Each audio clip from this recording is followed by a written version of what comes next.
Millets బూరెలు చేసుకుందామా. పావు కేజీ జొన్నలు, ఒక 300 గ్రాములు సజ్జలు, ఒక 100 గ్రాములు కొర్ర బియ్యం, ఒక పావు కేజీ బెల్లం. తినేవాళ్ళకి కొంచెం ఎక్కువే పట్టుద్ది, 300 గ్రాములు వేసుకుంటే వేసుకోవచ్చు. నేనైతే తక్కువ వేస్తాను అనమాట. ఎప్పుడైనా దేంట్లో అయినా. ఓవర్ నైట్ నానబెట్టుకున్నా 3. ఇప్పుడు రోట్లో పిండి కొట్టుకుందాం.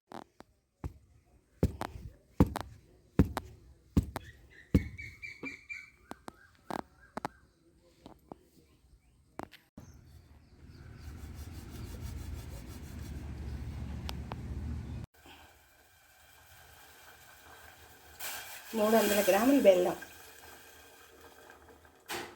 ఈ గ్లాసుకి నీళ్ళు పోసాను అనమాట. కొంచెం కరగనియ్యాలి బెల్లాన్ని. ఇది ఉసుకున్న బెల్లం కాదనమాట. కరిగాక తీసి పిండిలో కలుపుదాం. ఇలాచీ పౌడరు, కొబ్బరి పౌడరు, ఒక కొబ్బరి చిప్ప సరిపోద్ది అనమాట.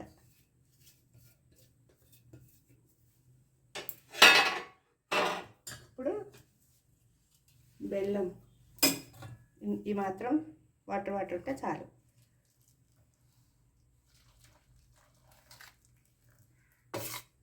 కొంచెం గట్టిని కలుపుకోవాలి. మరీ గట్టి కాకుండా మరీ లూజు కాకుండా. మామూలుగా మిల్లు పిండితో కూడా చేసుకోవచ్చు. నేనేమి కొట్టుకున్నాను అనమాట పిండిని. టేస్ట్ కోసం కొంచెం ఉప్పు వేసుకోవాలి. టేస్ట్ బాగుంటుంది అన్నమాట.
ఆయిల్ బాగా వేడిగుంటే మంచి పొంగుతుంది అనమాట.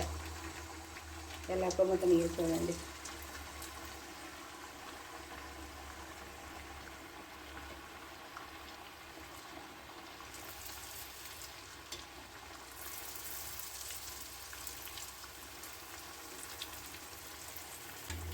నేను రోట్లో కొట్టా పిండి.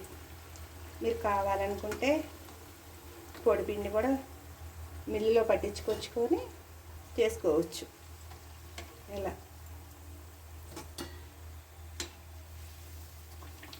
ఇష్టం. అన్ని మిల్లెట్స్తో కూడా చేసుకోవచ్చు అన్నమాట. మీరు కూడా ట్రై చేసుకోవచ్చు. చూడండి ఒకసారి ఎంత బాగున్నాయో చూడండి. లాస్ట్ వరకు కూడా పొంగుతూనే ఉన్నాయి. అసలు ఏ రెట్టబోతుందో. మందంగా కూడా పల్సగా ఉన్నాయి. కొంతమంది మందంగా చేస్తారనమాట. ఎలా బొంగినాయో చూడండి. పల్సగా చేసిన భలే బొంగిని, చాలా బాగున్నాయి. చూడండి ప్రతిదీ బొంగిని.